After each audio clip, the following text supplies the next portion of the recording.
Faremos a leitura dos versículos 1º ao 7º. Romanos 1, de 1 a 7.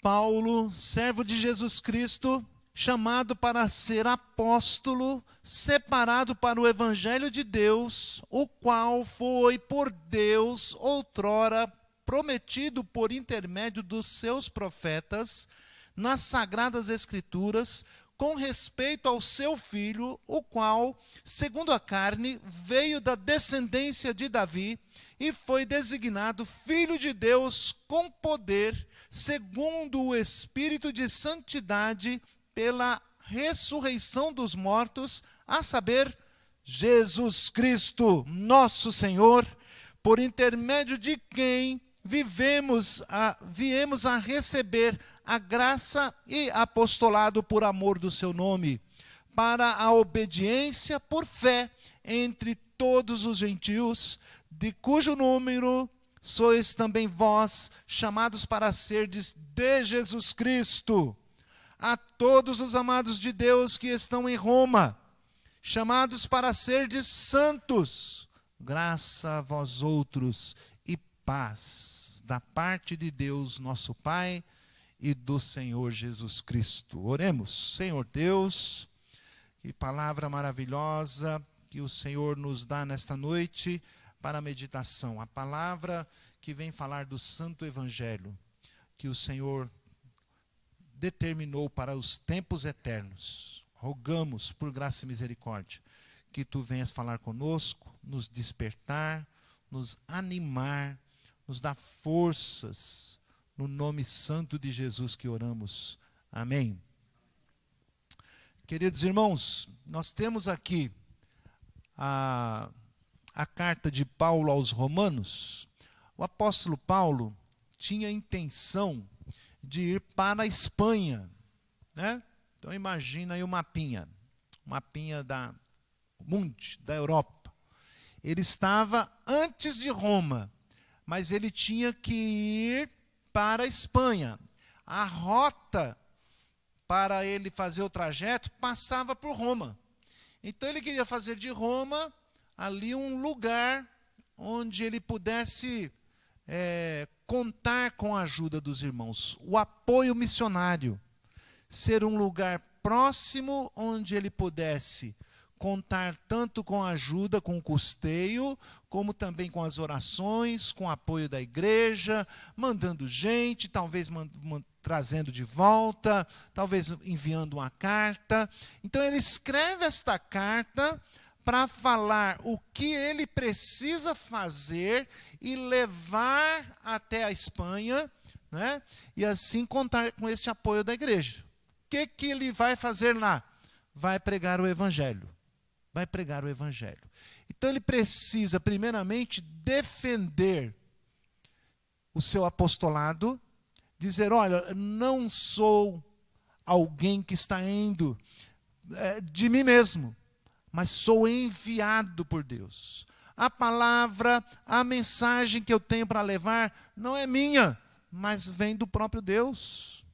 A obra é dele, para ele, por meio dele. E a ele a honra, a glória e o louvor. Mas a igreja tem a oportunidade de ser instrumento de Deus de apoio para o envio missionário. Conto com os irmãos. É essa a ideia da carta aos Romanos. Paulo escrevendo à igreja de Roma, indo fazer missões na Espanha. Sabemos depois, pela história, que ele não conseguiu alcançar o seu objetivo, a sua meta. Mas ele escreve essa carta com essa intenção, com esse objetivo, com esse propósito, de preparar a igreja para ser um apoio missionário. Mas, ao longo dos anos que temos vivido, temos visto o Evangelho ser tremendamente distorcido. É algo que precisa ser falado, ser dito, ser anunciado, mas por vezes ao longo da história nós vimos o evangelho ser distorcido, de modo que alguém há de nos perguntar. Eu ouvi esta semana essa pergunta: como eu posso saber qual é a palavra certa? Qual é a notícia certa? O que é verdade nisso tudo? Por quê? Uns pegam a Bíblia e dizem é isso, outros pegam a Bíblia e dizem é outra coisa completamente oposta. Então o apóstolo Paulo começa a carta dizendo aos irmãos de Roma, e especialmente a nós nesta noite, o que é o evangelho verdadeiro. Já nos primeiros dias dos apóstolos, surgem os cristãos judaizantes. Eles acham que sim, nós precisamos de Jesus, mas não somente dele. Precisamos também das leis, os rituais judaizantes, precisamos continuar com a prática, que é a tradição dos nossos pais, não podemos abdicar delas. Então Jesus vem cumprir a lei, mas os cerimoniais apenas apontavam e tipificavam, era a sombra do que havia de vir. Mas a lei precisa continuar cumprindo. Os rituais não. Fomos libertos destas ordenanças. Ele nos salvou, inclusive, disto. Imaginem os irmãos, quanto sangue derramado, sangue de cordeiros, de bois, né? Imaginou aquela região, o local do templo, quanto sangue, que cheiro horrível devia ter aquilo, né? Então, o Senhor Jesus nos salva, nos limpa, nos lava, nos purifica de uma vez por todas. Ele, então, não cumpre, supre e supera toda a lei cerimonial. Não há necessidade, mas os judaizantes queriam continuar com os seus costumes. Surgem ainda no meio deles, ainda no meio dos apóstolos, os libertinos. Alguns que achavam que então, já que Jesus morreu pelos nossos pecados, a salvação é pela fé, comamos e bebamos, festejemos, pequemos à vontade, porque é só crer que Jesus lavou meus pecados, acabou. Libertinos, imorais, fazendo de Jesus um ministro do pecado, né? Então, não é este, com certeza, o evangelho. Não é esta a boa notícia, que nós podemos pecar à vontade. Não é esta. Logo depois vem surgir o gnosticismo, que é a tentativa de misturar a fé com o helenismo, com os deuses gregos. Fala-se de um pleroma, um patamar superior de anjos, demônios irados, contra os quais nós não conseguimos vencer para chegar até o céu. Aí tem que se oferecer sacrifícios para eles, procurar agradá-los, para que eles nos permitam atravessar para poder chegar a Deus. É o gnosticismo, um conhecimento superior que é dado a poucos, que fora então revelado. É uma ideia que torna pequeno o evangelho. Diz que nós precisamos também de Jesus, precisamos também das leis do judaísmo, precisamos do asceticismo, que é o autopunição, purificação, para poder então chegarmos até Deus. Então o apóstolo Paulo, inclusive, ao escrever a carta aos Filipenses, ele demonstra que Jesus Cristo é o Rei dos Reis, o Senhor dos Senhores, é o mensageiro de Deus que está acima de todo principado e potestade. Nós não precisamos agradar a ninguém, quando o único Deus e Senhor não requer de nós isto, apenas que creiamos que Ele já se entregou por nós. Então, outra distorção do evangelho. Isso vai até o século IV. A igreja luta, tenta, quando dá uma segurada nesta doutrina perniciosa, começa a institucionalização da igreja. A igreja se mistura com o Estado, a igreja começa com as ideias do papado, entra a mediação de Maria, Maria como mediadora, não mais somente Jesus, mas Maria também como mediadora. Começa a mariolatria, cultos de adoração a Maria e também aos santos, instituindo-se ícones e imagens para adoração. A institucionalização da igreja foi tremendamente perniciosa.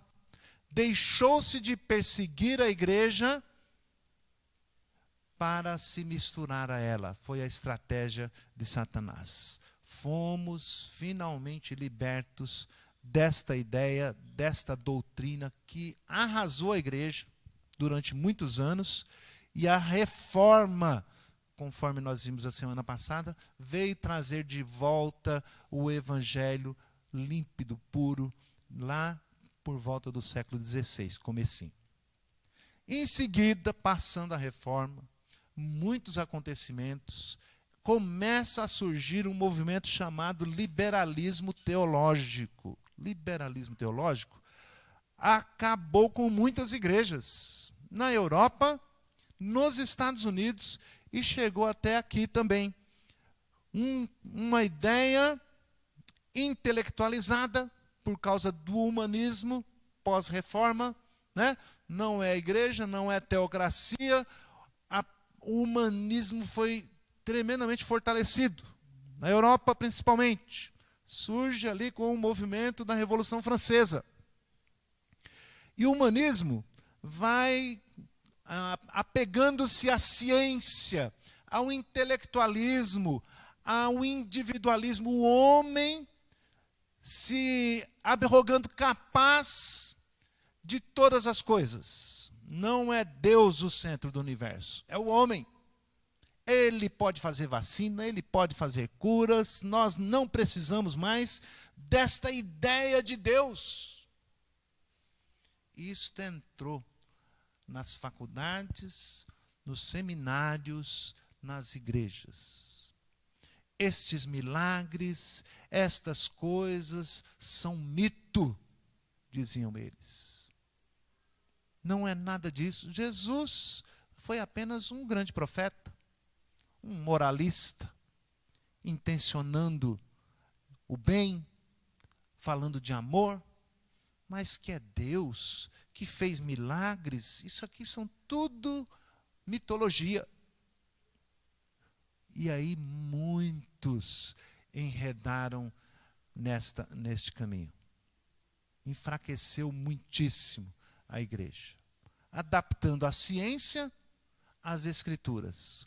Quando não conseguia, distorcia, enfraquecendo assim a sã doutrina, a doutrina do evangelho.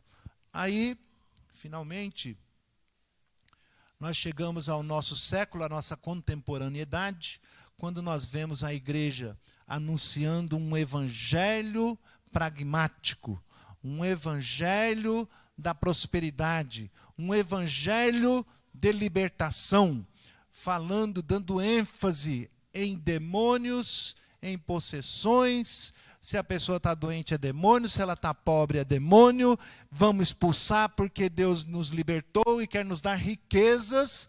E aí as pessoas ficam ensandecidas, sem saber no que ouvir, no que acreditar. Então nós vamos, nesta noite, relembrar na palavra de Deus, através da escritura, daquilo que o apóstolo Paulo, inspirado pelo Espírito Santo, registrou sobre o que é o evangelho. Esse é o tema da nossa mensagem. O evangelho é uma notícia maravilhosa. É uma boa notícia. É isso que quer dizer a palavra evangelho. Que boa notícia é esta? O que há de maravilhoso nela? é a notícia de que Jesus desfez a inimizade entre ele e o homem. Existe sim uma divindade, todos concordam. Uma divindade que está irada com a humanidade. E que é sim necessário lhe aplacar a ira. Mas como? Quem poderá fazê-lo? De que maneira pode ser isto? Como é que ele desfez a inimizade? Já que o evangelho está posto. A notícia maravilhosa já chegou. Como é que ele desfez essa inimizade? Deus estabeleceu o meio para isso. É Ele que requer. Não adianta você falar assim, mas eu não acho que isso é legal. Eu acho que assim é melhor. Eu acho que assim é mais justo. Eu acho que assim fica mais interessante. Não adianta. Não adianta você discordar. A inimizade somos nós para com Deus. A humanidade em estado de rebelião. E Deus, então, determinou o meio pelo qual esta inimizade seria desfeita. Vamos ficar de bem? Vamos ficar em paz? Então, o caminho é este. Quem quiser, siga-o. Quem não quiser, já está condenado em rebelião contra Deus, inimigo de Deus. Eis a boa notícia. Eis a notícia maravilhosa. Há um meio pelo qual você pode desfazer a inimizade com Deus, se tornar outra vez seu amigo. E ele chama mais, dá uma posição mais elevada. Ele nos chama de filho, a saber, todos aqueles que creem nesta notícia maravilhosa que há de ser dada pelos seus servos. Primeira coisa, então, que apresentamos a respeito dessa notícia maravilhosa é que ela é a verdade de Deus. Ela é a verdade de Deus, não de nenhum outro. Não adianta querer levantar outra hipótese. Só existe uma verdade. A verdade de Deus com relação à salvação, à boa notícia. Está no versículo 2, que Paulo, ao finalzinho do versículo 1, vai dizer, separado para o evangelho, separado para a notícia maravilhosa, separada para a boa nova de Deus. Deus está dizendo, eu tenho uma boa notícia. E aí Paulo começa a descrever a boa notícia, o evangelho de Deus, no versículo 2, o qual foi por Deus, outrora, prometido por intermédio dos profetas. Então, este evangelho, meus irmãos, esta boa notícia da parte de Deus tem que estar de acordo com a Escritura. Ela, a Escritura, é a única que tem autoridade para dizer o que Deus está requerendo. O que deve ser, como deve ser, por que é assim. Então é anunciado na Escritura, pelos profetas de Deus, esta promessa bendita. A notícia maravilhosa é, antes de mais nada, uma promessa pré-anunciada. É uma promessa falada desde antigamente. E por que Deus faz assim? Para que nós, então, reconheçamos como verdade quando a vemos cumprida. Algo que foi determinado, pré-anunciado por Deus. Para que soubéssemos, então, quando acontecesse, que de fato é aquilo que Deus anunciou. Então, este é o evangelho verdadeiro. Diz assim a palavra de Deus em Isaías, declarai, Isaías 45, declarai, versículo 21, e apresentai as vossas razões. Quem fez ouvir isto desde a antiguidade? Quem desde aquele tempo anunciou? Porventura não o fiz eu, o Senhor? Pois não há outro Deus senão eu. Deus justo e salvador, não há além de mim. Deus já havia prometido o Messias, o Cristo, o mensageiro da paz, sem o qual não há salvação. Não há nenhum outro nome pelo qual importa que sejamos salvos. O único anunciado na Escritura, o Messias, o prometido, o Cristo, aquele que havia de vir, o desejado das nações. Ele então é anunciado e cumpre-se a Escritura que o Senhor anunciou antes. Em outro lugar, em Isaías mesmo, o Senhor vai dizer o seguinte: me apresente, qual o Deus entre as nações que anuncia algo que já aconteceu e comprovadamente se vê que de fato aconteceu. Até que seria fácil dizer. Mas me diga então, qual é o Deus que anuncia algo que irá acontecer e que acontece exatamente conforme ele anunciou. E ele passa a anunciar um livramento, uma salvação que acontece através do rei Ciro, anuncia cerca de 200 anos antes, e então essa salvação, esse livramento, essa libertação do povo acontece prefigurando a vinda de Jesus, o servo de Deus, o Filho de Deus, que viria para libertar o povo. Ele anuncia em todo o tempo. Se há um elo, se há uma ligação em toda a Escritura, em toda a palavra de Deus, é o anúncio do Messias, o sangue de Jesus que haveria de ser derramado para libertar, para salvar todo aquele que crê no seu nome. Pré-anunciado pelos profetas nas Santas Escrituras, para que soubessem que seria de fato o Messias. Ele anuncia a respeito de tudo que ele seria, de como nasceria, na linhagem de quem, e o que aconteceria, qual seria a sua obra em todo o tempo que estivesse aqui conosco. Tudo cumprido ipsiliteri, detalhadamente. Coisas que às vezes nós nem nos damos conta.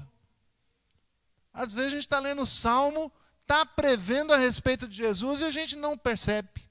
Aconteceu de manhã, né? A gente lendo o Salmo 64, falando de uma parede que estava por cair, e então o salmista prevendo, prefigurando a pessoa do Senhor Jesus Cristo, dizendo: por que acometeis vós contra uma parede prestes a cair? Por que vocês estão batendo? Estava prefigurando o castigo que ele estava sofrendo por nós mais tarde, sofrendo acusações, sofrendo bofetadas no nosso lugar, sofrendo castigo terrível. E ele diz: eu, porém, continuarei firme, jamais serei abalado. Salmo 22, uma descrição da cruz, até o grito que ele dá: Deus meu, por que me desamparastes? Foi previsto cerca de 1000 anos antes. No Salmo 22, vemos ali soldados dividindo as suas vestes, usando o seu manto para escarnecer dele. Totalmente detalhado. Isaías 53, que profecia! Parece que ele estava ali, ao lado da cruz, descrevendo passo a passo. Foi 700 anos antes escrito aquela profecia. Para que quando se cumprisse, todos vissem que é de fato a verdade de Deus. É este o Messias. É este de quem eu vos tenho falado por séculos. Anunciado há até que ele venha. E ele veio. É a verdade das Escrituras. A palavra é a verdade. Cantamos pela manhã, não foi? Tua palavra é a verdade que não pode mentir. Ele estabeleceu e a fez cumprir em Cristo Jesus. A boa notícia é, portanto, a verdade de Deus. Não podemos ir atrás de argumentos. Falsos profetas, histórias mentirosas. Fiquemos com a verdade do Evangelho que está expressa na Escritura. Segunda coisa que aprendemos a respeito deste Evangelho, desta notícia maravilhosa, é que o Evangelho, tá engraçado, né? Está escrito aqui até assim, né? Eu coloquei a mensagem maravilhosa, mas no texto está dizendo o Evangelho de Deus, o qual, olha, o Evangelho, o qual, versículo 2, né? Começa dizendo, o qual é uma pessoa. O Evangelho é a pessoa do nosso Senhor e Salvador Jesus Cristo. Ele é a notícia maravilhosa. Ele é o cumprimento daquilo que estava anunciado. Chegou o momento. Veio agora até nós o Messias, o Cristo, o representante, aquele que há de representar a humanidade para aplacar a ira de Deus. Não pode ser um anjo, não pode ser etéreo, não pode ser um espírito. Ele tem que se encarnar, diz a palavra de Deus, o qual foi por Deus outrora prometido pelos profetas, pelos seus profetas nas Sagradas Escrituras, versículo 3, com respeito ao seu filho, o qual, segundo a carne, veio da descendência de Davi. É, portanto, eu acho que eu coloquei ali o versículo 1:3, né? 1b, né? É o Evangelho, mas a base da nossa tese aqui, desse ponto, está no versículo 3. Com respeito ao seu filho, o qual, segundo a carne, veio da descendência de Davi. Isto quer dizer, não é uma história da carochinha. Está narrado nas Escrituras, está registrado nos livros dos reis de Israel, nos livros seculares, comprovações arqueológicas da existência deste rei Davi. Não é um mito, não é uma mitologia grega, não são filhos de deuses impuros que brigam entre si, que matam entre si, que cometem adultério e que se vingam, que são maus. A mitologia grega é um verdadeiro absurdo chamar aquilo de Deus, né? Dali eles tiram seus ensinos, dali eles tiram a sua cultura. Diferentemente do nosso Senhor e Salvador Jesus Cristo, ele vem numa linhagem real, verdadeira, existente. Ele existiu de fato, não é conto da carochinha nem historieta. Ele é alguém que está registrado nos anais da história. A história se curva ao seu nome. Ele é o antes e o depois. Ele marca a história de tal forma, a sua existência é tão verdadeira, tão expressiva. Ele é da descendência de Davi, o maior rei de Israel. Ele andou entre nós. Ele foi ouvido, foi visto, foi apalpado, foi citado, foi falado a respeito dele. O Senhor Jesus teve também as mesmas dores que nós sentimos. Ele sentiu fome, não era um ser etéreo, Ele encarnou-se, se fez um de nós. Fome, sede, sono. As suas dores ele as sentiu todas. Encravando-lhe a coroa de espinho, os cravos em suas mãos e seus pés, seus músculos entesados, esticados naquela cruz, comprimindo-lhe o pulmão até a morte. Ele sentiu todas elas, todas as dores. Sentiu também a alegria, sentiu também a tristeza, sentiu a tristeza do abandono dos amigos, do abandono do próprio pai, porque fazia parte do preço, do pagamento, para aplacar a ira de Deus. A punição pelo pecado é afastar-se da presença de Deus para sempre. É afastar-se. É não poder ter comunhão, não poder estar mais com Ele. Jesus tem que passar por isto, e naquele momento, por isso ele grita, previsto pelo Salmo 22, Deus meu, por que me desamparaste?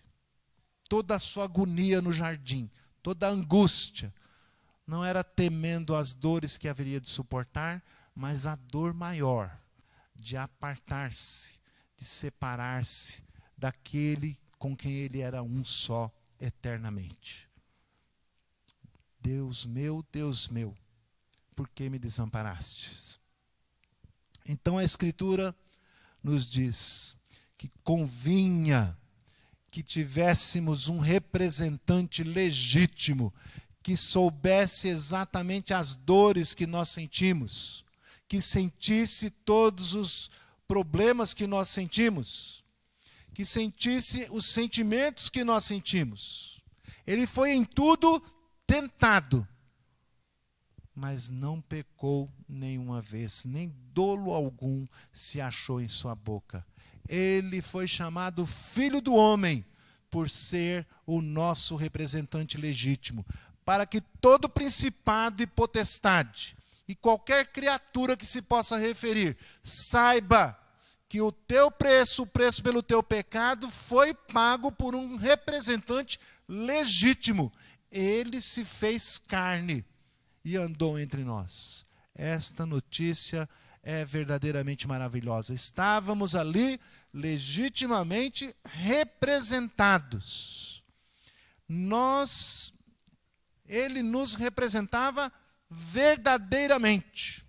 O castigo que nos traz a paz estava sobre ele. Foi válido. Valeu para Deus. A sua ira contra a humanidade foi aplacada, foi acalmada em Cristo Jesus, porque ele se fez carne. Um representante da raça humana sofreu castigo.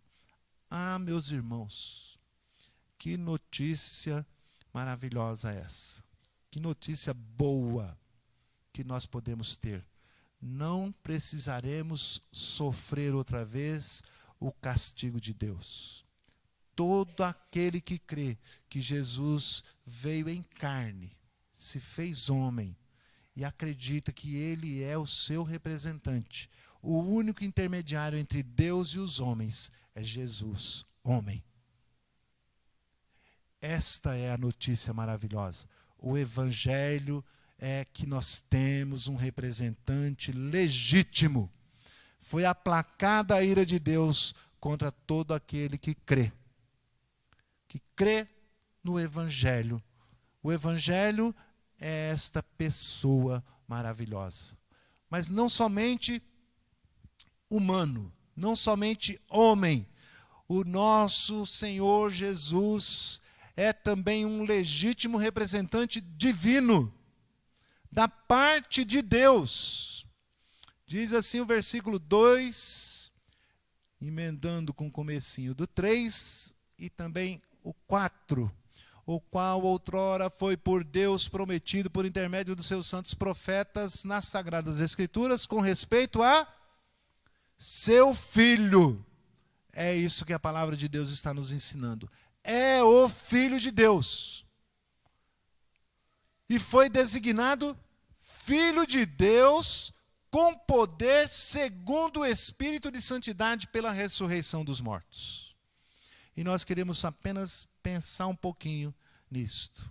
Designado Filho de Deus com poder, primeiramente. Com poder. A saber, Jesus Cristo nosso Senhor. Filho de Deus com poder. Próprio Jesus, se nós quisermos ficar apenas com o Evangelho de João, o próprio Jesus afirma a seu respeito: em verdade eu vos digo, antes que Abraão existisse, eu sou. Eu sou, como os irmãos sabem, é a maneira como Deus se apresentou a Moisés. Quando o povo perguntar: que Deus é este que se apresentou a mim? Que Deus é este que se revelou? Qual é o seu nome? Diga: eu sou, apareci a você. Eu sou. É talvez desta palavra que se tem o tetragrama dizendo o nome de Deus, Iavé. Eu sou. Que significa: eu sou o sempre existente. O que era, o que é e o que há de vir. Eu sou o todo-poderoso, onipotente Deus. O Deus que criou todas as coisas. Antes de mim não há outro e nem haverá jamais. O próprio nome fala da sua eternidade, do seu poder, da sua glória e da sua majestade. Jesus se apresenta dizendo: eu sou. Antes que Abraão existisse, eu sou. Logo pegaram nas pedras para apedrejá-lo. Por esta ousadia. Como ele ousa pronunciar este nome? Eu sou. Em outra ocasião, murmuravam dele os judeus, porque dissera: eu sou o pão que desceu do céu.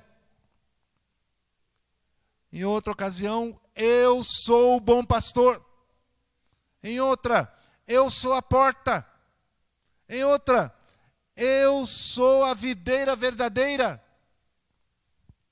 E anuncia tudo o que estava para lhe acontecer, apontando para as Escrituras e dizendo: eu desde já vos digo, antes que aconteça, para que quando acontecer, creais que eu sou. Eu sou o Deus eterno, o sempre existente, o Criador. João se rende, descrevendo ao seu respeito, que ele estava lá, já na criação do mundo. Ele é o Verbo que estava com Deus e era Deus. Então Jesus é a própria divindade encarnada. Ele é o próprio ser de Deus, o grande eu sou. Só há 3 possibilidades para esta afirmação de Jesus. Ou ele era um louco, lunático, ou um mentiroso, ou ele era de fato quem ele dizia ser. E o que nós vemos é que há registros e provas mais do que suficiente para provar, para demonstrar que de fato ele é o próprio Deus encarnado. Quem poderia, meus irmãos, fazer o que ele fez? Quem poderia fazer sinais tal qual aos que ele fez? Quem poderia cumprir, então, os ricos detalhes, as profecias ao seu respeito? Ainda que fosse um tremendo conhecedor da Escritura e ficasse apenas como um papagaio imitando, ele não poderia cumprir o que estava escrito a seu respeito. Foram muitos sinais, prodígios, extraordinários, muitas curas. O Evangelho de Mateus é escrito especialmente para os judeus, com base nas Escrituras e em todo momento, para se cumprir o que estava escrito ao seu respeito. Para se cumprir o que estava escrito ao seu respeito. E ele foi comprovando, demonstrando. Podemos arrazoar, podemos com inteligência comparar e ver que de fato ele é quem diz ser o Filho de Deus, o Deus encarnado, o Cordeiro, o leão da tribo de Judá, a raiz de Davi, aquele que sara, aquele que cura, a nossa justiça. Deu provas que tem autoridade sobre a natureza. Ele mandou e a tempestade cessou. Ele anda sobre as águas. Tem autoridade sobre demônios. Em muitas ocasiões expulsando-os, dando-lhes ordens, e eles se submeteram às suas ordens. Em várias ocasiões se submeteu ao seu próprio nome, quando os discípulos foram enviados para libertar cativos. Demonstrou então que dando provas pelo seu poder, o Filho com seu poder, era quem dizia ser. Mas Paulo fala ainda de uma prova inconteste, para terminar, né? Segundo, a parte B do versículo 4, segundo o Espírito de santidade pela ressurreição dos mortos. Não é pouca coisa você pensar, Jesus ressuscitou. Por que isto é importante? Por que isto é extraordinário? Porque está escrito que todo aquele que pecar certamente morrerá. Ninguém pode escapar desse filtro, desse funil. Vai chegar uma hora em que todos haveremos de passar por isto, pela morte.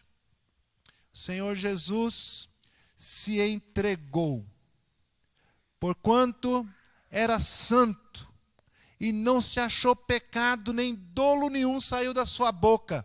Era impossível que a morte o detesse. E ele, ao terceiro dia, ressuscitou, pelo poder do Espírito Santo de Deus. Ele foi, então, levantado dentre os mortos. Demonstra, prova a sua humanidade ao morrer, a sua divindade ao ser ressurreto, porquanto era santo ente de Deus. Sendo assim, o sacrifício perfeito, a ovelha sem mancha, o cordeiro sem sujeira, sem defeito, que é oferecido a Deus em nosso lugar. Eis aí a notícia maravilhosa. Estou chamando assim o Evangelho. Eis aí o Evangelho da salvação. Ele veio e se entregou naquela cruz por nós, como um sacrifício, uma oferta pelo pecado, agradável a Deus, suficiente, plausível e também satisfatória. Esta é a grande notícia. O Evangelho, a notícia maravilhosa. Nós não pagaremos outra vez. Todo aquele que crê que Jesus é o Filho de Deus, que se fez carne, se fez homem como um de nós, morreu naquela cruz, sofreu o castigo que lhe traz a paz. Este receberá a bênção da salvação. Já não há condenação para aqueles que estavam em Cristo, ali representados naquela cruz. A notícia maravilhosa, o Evangelho é este, meus irmãos. Concluindo, o que nós temos o presente de Deus para nós. Ele está desfazendo a inimizade, basta crer, tão somente. É pela fé. E o que fazer com o Evangelho? Recebemos esse presente, Jesus não é ministro do pecado, portanto devemos procurar andar em santidade na sua presença.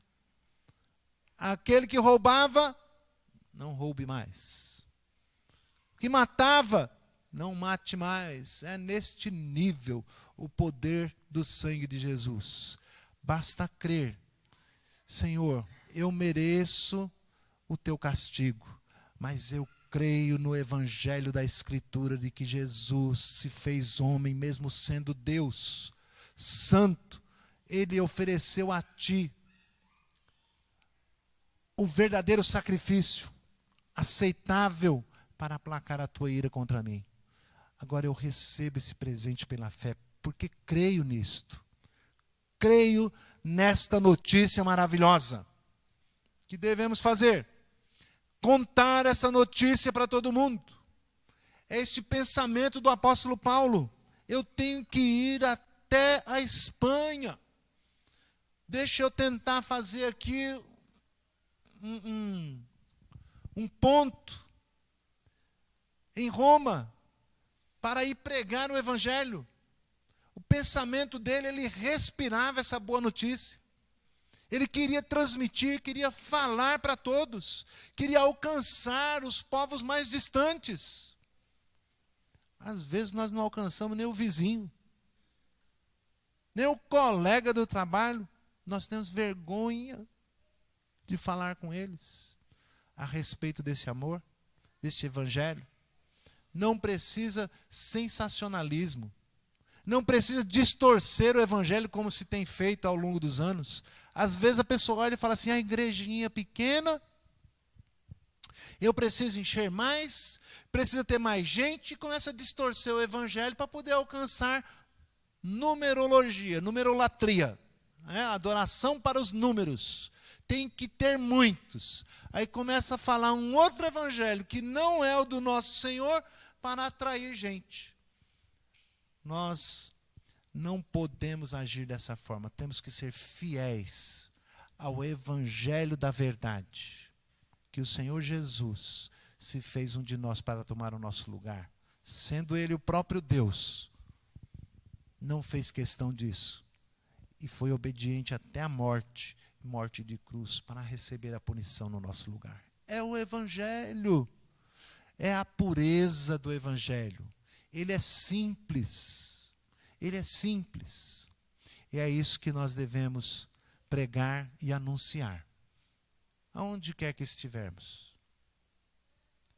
Almejando sempre, tendo em mente, o desejo no coração de vivenciarmos em santidade e anunciarmos para que mais pessoas sejam alcançadas por esta notícia maravilhosa.